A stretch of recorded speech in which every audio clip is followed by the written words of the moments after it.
నేను మీ ఆర్పీని మనం రాష్ట్రం ఎటు పోతుంది ఎటా పోతుందని ఆలోచించడం కాదు. మన ఓటు హక్కుతో సరైన డ్రైవింగ్లో బండి మంచి హైవే మీద వెళ్ళాలంటే దయచేసి ఈ నెల అంటే మే 13వ తారీఖు ఎన్నికలు జరుగుతున్నాయి. మీకు నచ్చిన నాయకుడిని ఎంచుకోండి. ఎవడ మాయమాటలు నమ్మొద్దు. మీకు తెలుసు ప్రగతి ఎటువైపు పోతుందో, అవినీతి నీతికి తేడా మీకు తెలుసు. కాబట్టి మీకు నచ్చిన వాళ్ళని ఎన్నుకోండి. రాష్ట్ర భవిష్యత్తుని తీర్చిదిద్దండి. Thank you so much. ఓటు అనేది మన రాజ్యాంగం మనకు కల్పించిన హక్కు. ఒక బాధ్యత గల పౌరుడిగా మీ ఓటు హక్కును వినియోగించుకొని మంచి నాయకుడిని ఎన్నుకోండి. మే 13న జరగబోయే ఎన్నికల్లో తప్పకుండా ఓటేయండి. ఓటేసి మన రాష్ట్రాన్ని దేశాన్ని బాగు చేసుకుందాం. రండి.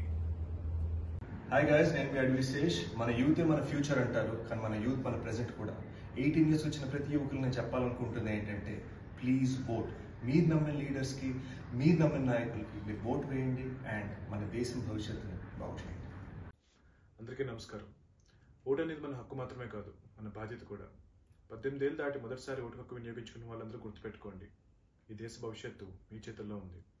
ఓటు వేసి మీ వేలుకున్న శిరాన్ని అందరికీ గర్వంగా చూపించండి. జై హింద్. ఈ నెల 13న మే 13న తెలుగు రాష్ట్రాల్లో ఎన్నికలు జరగబోతున్నాయి. మీ ఓటు హక్కును ఖచ్చితంగా వినియోగించుకోండి.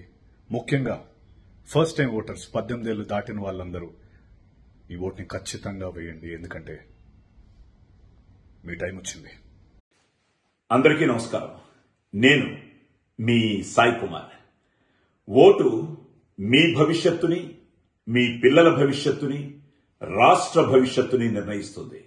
సో సోమవారం మే 13న జరిగే ఎన్నికల్లో మీరు తప్పకుండా ఓటేయండి. మీ భవిష్యత్తుని మీరే నిర్ణయించుకోండి. జై Hind. Hi, nenu me Isha Chawla, and today I just wanted to remind you that your vote is not only your right but also your responsibility. The Andhra Pradesh and Telangana voting is happening tomorrow, that is 13th May 2024. So please go and vote for your own future.